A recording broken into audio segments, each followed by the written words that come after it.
नमस्कार दोस्तों, एक बार पुनः आप सभी का इनसाइट एकेडमी के इस डिजिटल प्लेटफॉर्म पर स्वागत है।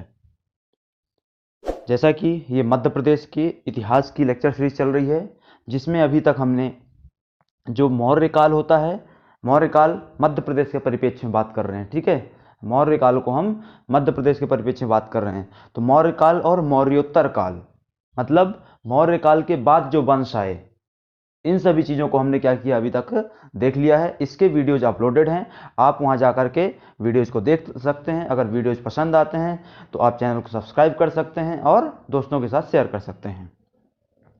आज के इस लेक्चर सीरीज से जो हम चालू करने वाले हैं वो रहेगा आपका गुप्तकालीन मध्य प्रदेश। मतलब हम गुप्त काल तो पढ़ेंगे, पर उसको सिर्फ मध्य प्रदेश के परिप्रेक्ष्य में पढ़ेंगे, भारत के परिप्रेक्ष्य में नहीं पढ़ेंगे। ठीक है, क्यों? क्योंकि हम मध्य प्रदेश की हिस्ट्री पढ़ रहे हैं, ना कि भारत की। तो चालू करते हैं दोस्तों। अब देखिए, गुप्त काल का जो संस्थापक है उसके बारे में आप अच्छे से जानते हैं। तो गुप्त काल के संस्थापक के बारे में दो मत हैं। पहला क्या मत है कि गुप्त वंश का संस्थापक कौन था? श्रीगुप्त जी थे। कौन था? श्रीगुप्त जी। एक दूसरा मत क्या है कि उसके संस्थापक कौन थे? घटोत्कच जी थे।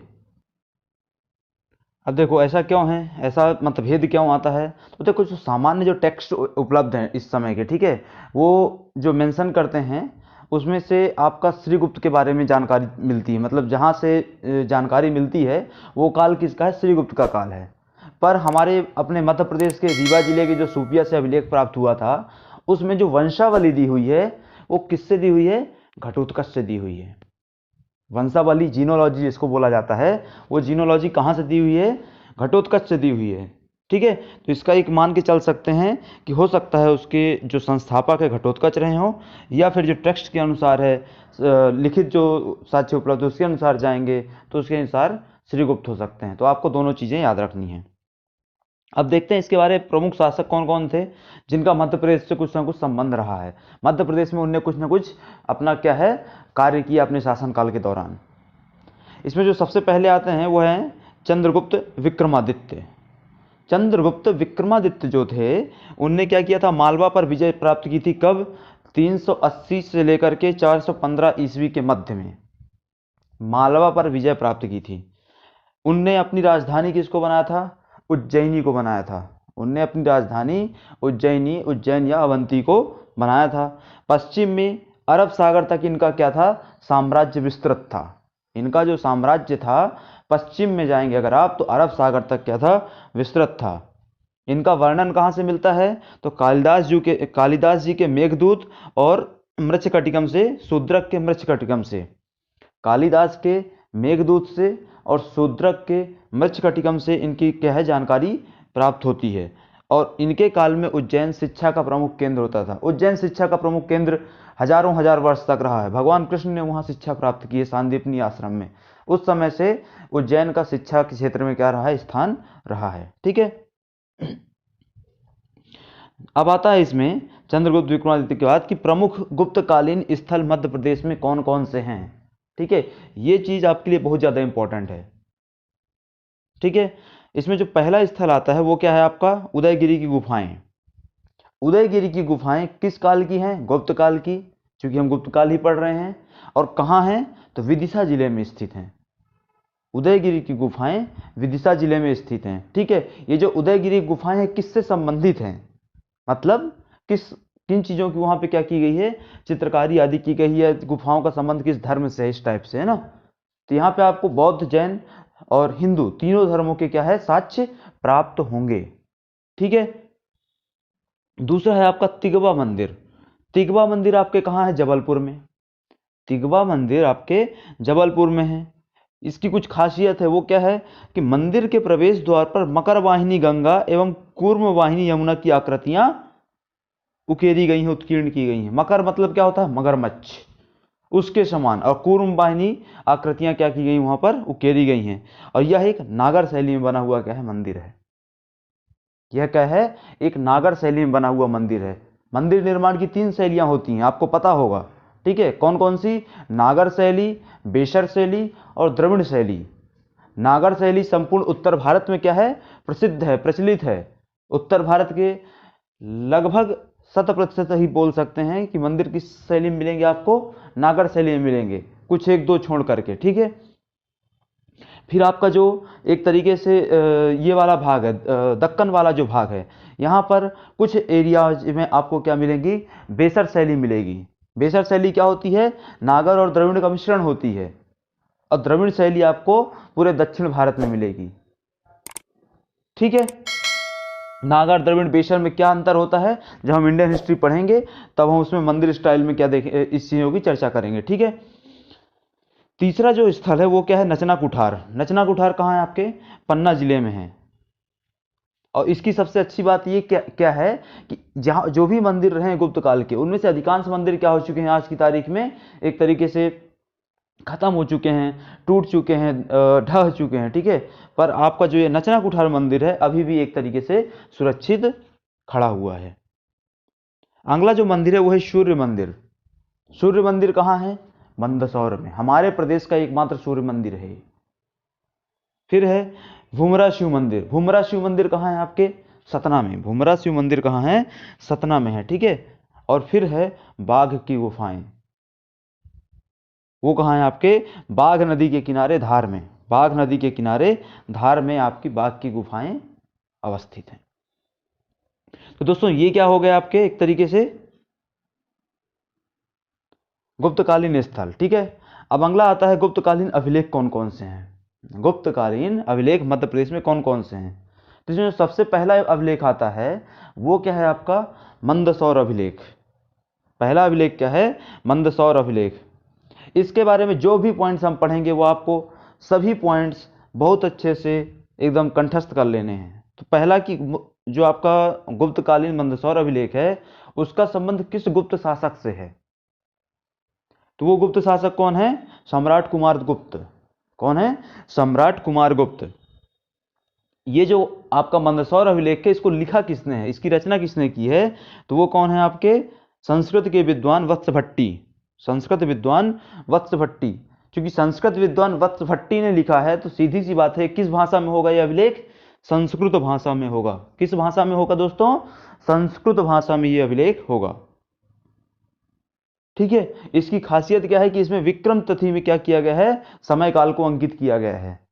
इसमें समय काल जो है उस किस तिथि में अंकित है, किस रूप में अंकित है, विक्रम संवत वाली तिथि में, ठीक है। यहां सूर्य के मंदिर का भी उल्लेख किया गया। जस्ट हमने ऊपर पढ़ा, अभी जस्ट हमने ऊपर पढ़ा था कि सूर्य मंदिर कहाँ है, हमारे सूर्य मंदिर हमारे मंदसौर में है, ठीक है। सूर्य मंदिर हमारे मंदसौर में है, तो वही चीज यहाँ पे बात की जा रही है कि मंदसौर अभिलेख में सूर्य मंदिर का क्या किया गया है, उल्लेख किया गया है। और एक जो बहुत अच्छे से आपको याद रखना है, 2019 के आपके उसमें पूछा जा चुका है ये प्रश्न प्री में, कि बुनकर श्रेणी के रेशम निर्माण का वर्णन यहाँ पर प्राप्त होता है मंदसौर अभिलेख में। तो इतने तथ्यों को आपको याद रखना है कि किसने बनवाया, किसने बनाया, किस भाषा में बनाया, किस प्रकार से काल का वर्णन किया गया है, किस मंदिर का वर्णन किया गया है, और बुनकरों का वर्णन वहां पे कैसे किया गया है, ठीक है। अगला जो अभिलेख आता है आपका वो है तुमैन का अभिलेख। तुमैन का अभिलेख कहाँ है, आपके अशोकनगर में। तुमैन का अभिलेख कहाँ है, अशोकनगर जिले में है, जो कि कुमार गुप्त द्वारा क्या किया गया था, बनवाया गया था। कुमार गुप्त द्वारा बनवाया गया था। राजा को इसमें क्या किया गया है, शरदकालीन सूर्य की भांति बताया गया है। राजा को कैसा बताया गया, यहाँ पर शरदकालीन सूर्य की भांति बताया गया है, ठीक है। अब अगला आता है अभिलेख, वो है आपका एरण अभिलेख। एरण अभिलेख 510 ईसा के क्या है, समय से संबंधित है, मतलब 510 एडी, ठीक है। जो किस उससे गुप्तकालीन शासक से संबंध रखता है, वो कौन है, अपना भानुगुप्त। किससे संबंध रखता है, भानुगुप्त से। अब एरण के बारे में क्या साक्ष्य मिलता है वो आपको पहले से पता होगा कि इसमें सती प्रथा तो हूणों के आक्रमण के साक्ष्य प्राप्त होते हैं। एक तो आपको इसमें से पहले पता रहा होगा कि यहाँ से सती प्रथा के साक्ष्य मिले हैं। दूसरा जो बहुत इंपॉर्टेंट चीज है वो क्या है कि यहाँ से हूणों के आक्रमण के साक्ष्य भी प्राप्त हुए हैं, ठीक है। अब एग्जैक्टली यहाँ पे हुआ क्या था सती प्रथा के संबंध में, तो जो गुप्त शासक भानुगुप्त थे उनके एक सैन्य अधिकारी थे गोपराज, है ना। उनके सैन्य अधिकारी कौन थे, गोपराज। उनका क्या होता है, निधन होता है। उनके निधन में उनकी पत्नी भी क्या हो जाती हैं, सती हो जाती हैं उन्हीं के साथ। अगला जो अभिलेख आता है आपका वो क्या है, शूपिया अभिलेख। शूपिया अभिलेख कहाँ है, आपके रीवा जिले में स्थित है। इसमें गुप्त वंश की वंशावली का वर्णन मिलता है। शूपिया अभिलेख कहाँ है, आपके रीवा जिले में है। इसमें क्या होता है, गुप्त वंश की वंशावली का वर्णन मिलता है, जिसमें इस वंश का वास्तविक संस्थापक घटोत्कच को माना गया है। जब हमने इस लेक्चर सीरीज को चालू किया उसमें हमने गुप्त वंश के संस्थापक देखे। गुप्त वंश के संस्थापकों में वहाँ पे एक पॉइंट लिखा हुआ था कि श्रीगुप्त को भी संस्थापक मानते हैं, घटोत्कच को भी संस्थापक मानते हैं। तो घटोत्कच को क्यों मानते हैं उस चीज़ को हमने डिस्कस किया था, वो आपके यहाँ पे शूपिया अभिलेख में की वजह से मानते हैं। ठीक है, अगला जो अभिलेख है आपका वो है उदयगिरि का अभिलेख। अब उदयगिरि के अभिलेख के बारे में क्या है उस चीज़ को देख लेते हैं। तो चंद्रगुप्त द्वितीय के संधि विग्राहक क्या होता है, एक तरीके से विदेश मंत्री उस समय का होता था। ठीक है, आज की तारीख में जिसको हम विदेश मंत्री के रूप में जानते हैं, उस समय जो होता था वो काम करने वाला व्यक्ति, उसको संधि विग्राहक के रूप में जानते थे। ठीक है, तो चंद्रगुप्त द्वितीय के संधि विग्राहक वीरसेन के अभिलेख मध्य प्रदेश में गुप्त सत्ता के स्पष्ट साक्ष्य प्रमाण प्रदर्शित करते हैं। ठीक है, इस अभिलेख में शंकर नामक व्यक्ति द्वारा इस स्थान पर पार्श्वनाथ की मूर्ति स्थापित किए जाने का उल्लेख है। जो वीरसेन है उनके अभिलेख से जानकारी मिलती है कि यहाँ पर किसी शंकर नामक व्यक्ति द्वारा पार्श्वनाथ की मूर्ति स्थापित की गई थी। यहाँ कुल 20 गुफाएं हैं। कितनी, 20 गुफाएं हैं, जिनमें से गुफा नंबर 5 में आदि वराह को समर्पित है। टोटल 20 गुफाएं हैं, जिसमें से गुफा नंबर 5 किसको समर्पित है, भगवान आदि वराह को समर्पित है। इन गुफाओं का संबंध किससे है, हिंदू और जैन धर्म से है। तो ये आपको क्या करना है, अच्छे से याद रखना है। इनको जो उदयगिरि गुफाएं हैं क्या हो गई, आपकी विदिशा जिले में अवस्थित हैं। ठीक है, अब अगला आता है आपका सांची अभिलेख। सांची अभिलेख किसके द्वारा बनवाया गया, किसके द्वारा लिखा गया, तो हरि स्वामिनी जी के द्वारा क्या किया गया था, इसको उत्कीर्ण किया गया था हरि स्वामिनी द्वारा। यहाँ पर आर्य संघ को भूमिदान का वर्णन मिलता है। अब ये आर्य संघ क्या होता है, तो जो बौद्ध भिक्षुओं का जो वो रहता था, दल रहता था, ग्रुप रहता था, ठीक है, उसको क्या बोलते थे, आर्य संघ बोला जाता था। तो इसी आर्य संघ को गुप्त शासकों द्वारा भूदान की क्या मिलती है, जानकारी मिलती है। यह अभिलेख 431 से 450 ईस्वी के मध्य का क्या है, माना जाता है। ठीक है, तो ये क्या था दोस्तों, आपका मध्य प्रदेश में गुप्त काल था, जिसमें हमने उसके शासक, प्रमुख, गुप्तकालीन स्थल और साथ ही साथ आपका जो गुप्तकालीन अभिलेख हैं उनके बारे में यहाँ चर्चा की। अब आता है गुप्तोत्तरकालीन जो वंश हुए उनके बारे में जानकारी देखते हैं। तो गुप्तोत्तरकालीन वंशों में जो पहला वंश आता है आपका वो कौन सा है, औलिकार वंश। औलिकार वंश का जो संस्थापक माना जाता है वो कौन है, नौवर्मन। औलिकार वंश का संस्थापक या प्रथम शासक कौन माना जाता है, नौवर्मन माना जाता है। इस औलिकार वंश का जो उल्लेख मिलता है वो कहाँ से मिलता है, आपके मंदसौर अभिलेख से मिलता है। इनकी राजधानी क्या होती थी, मंदसौर होती थी। आपको अपने परीक्षा के पॉइंट ऑफ व्यू से इन तीनों फैक्ट्स को याद रखना है कि नौवर्मन संस्थापक था, मंदसौर राजधानी थी, मंदसौर अभिलेख में इनका क्या मिलता है, वर्णन मिलता है। ठीक है, इतनी चीजें आपको यहाँ पर याद रखनी है। अब इनके जो पूरा औलिकार वंश हुआ इसमें एक शासक हुए, इनके यहाँ एक शासक हुए। वो शासक कौन थे, यशोवर्धन। सुना होगा नाम आपने यशोवर्धन का। तो यशोवर्धन ने हूणों को पराजित किया था। यशोवर्धन ने हूणों को पराजित किया था। देखो हूण वंश जो है वो आगे आएगा, हम उसको पढ़ेंगे। हूण वंश में 2 ही प्रतापी शासक हुए थे। एक कौन है, तोरमान जो कि संस्थापक था, और दूसरा कौन था, मिहिरकुल। तोरमान और मिहिरकुल, तोरमान और मिहिरकुल दोनों के युद्ध गुप्त वंशी शासकों से भी हुए हैं और औलिकार वंशी शासकों से भी हुए हैं।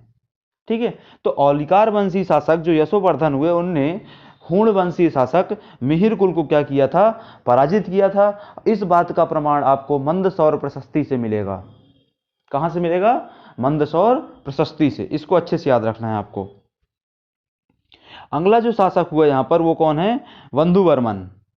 वंधुवर्मन के बारे में देखते हैं कि इनके शासनकाल में लाट देश से बुनकरों की एक श्रेणी कहां आई थी, दशपुर आई थी। अब यहाँ तो प्रश्न आ गया कि लाट क्या है और दसपुर क्या है।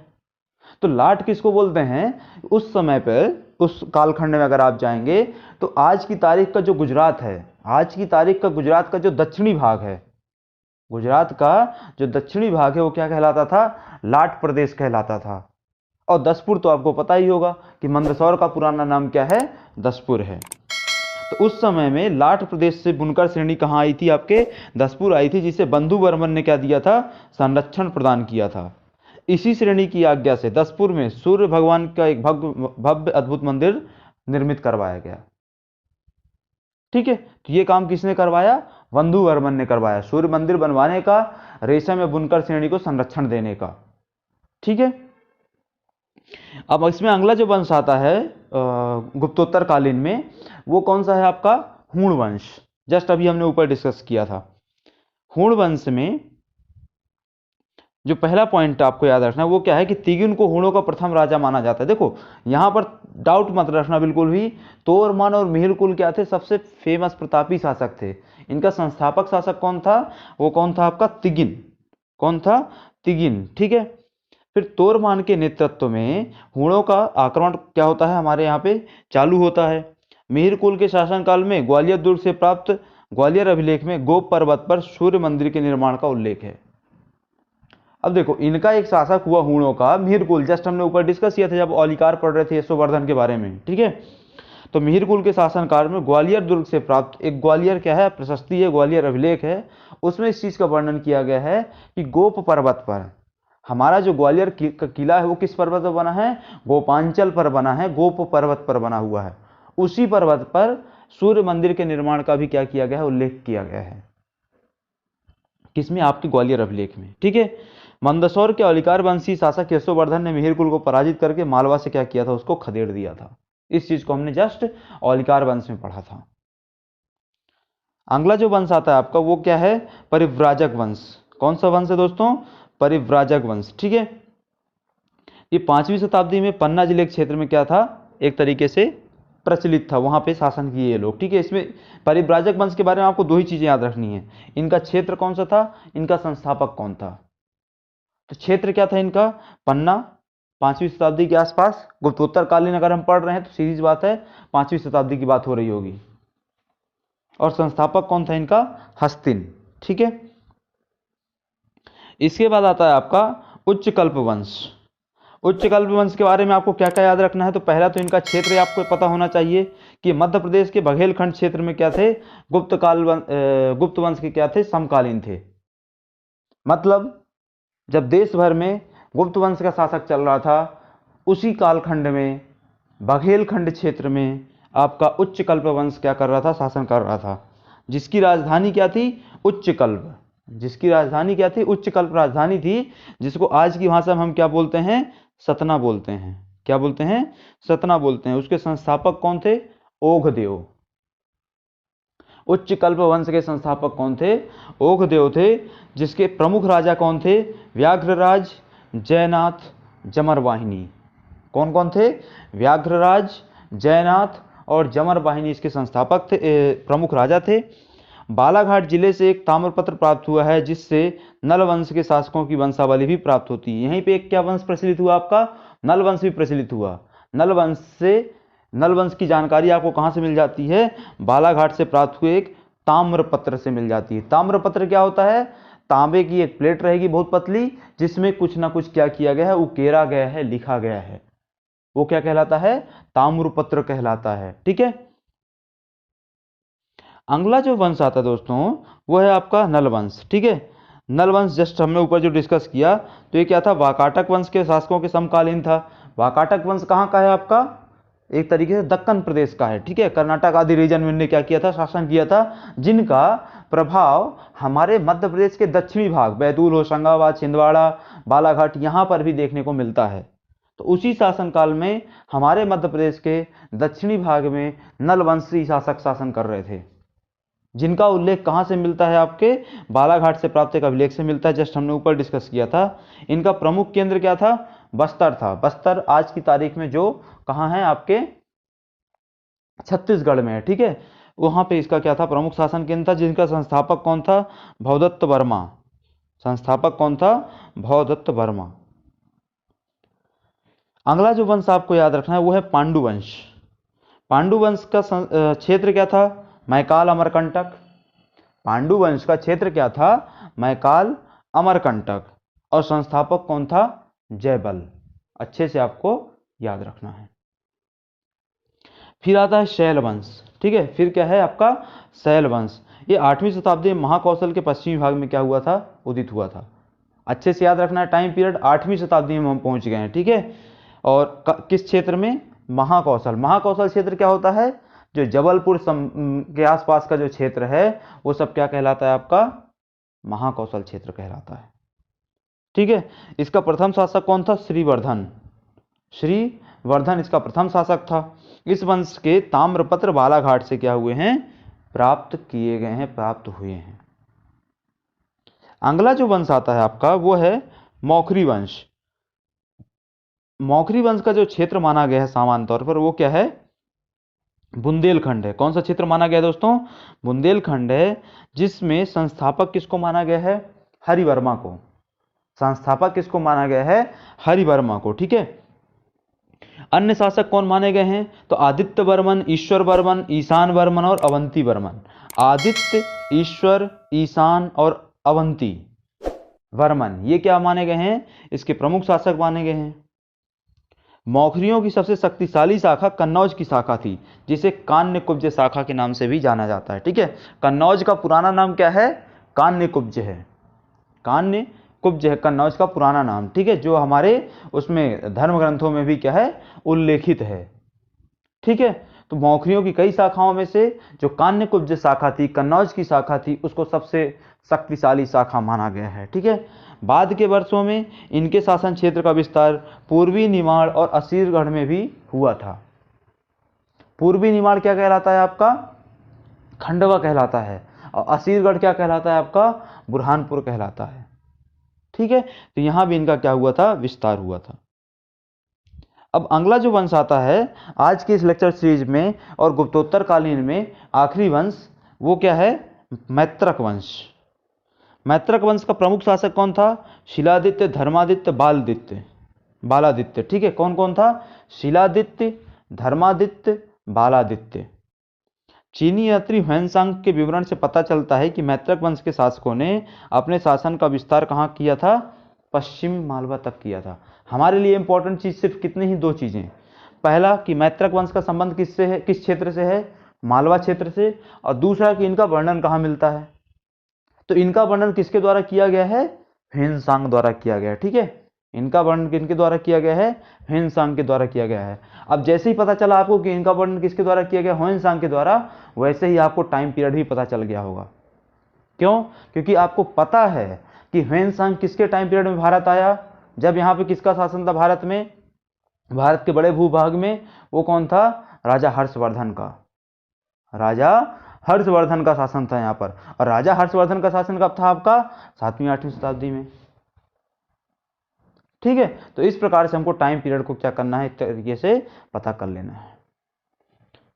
तो ये क्या थे दोस्तों? सभी आपके गुप्तोत्तरकालीन वंश थे। तो यहां से आपका गुप्त काल और गुप्तोत्तर काल दोनों क्या होता है?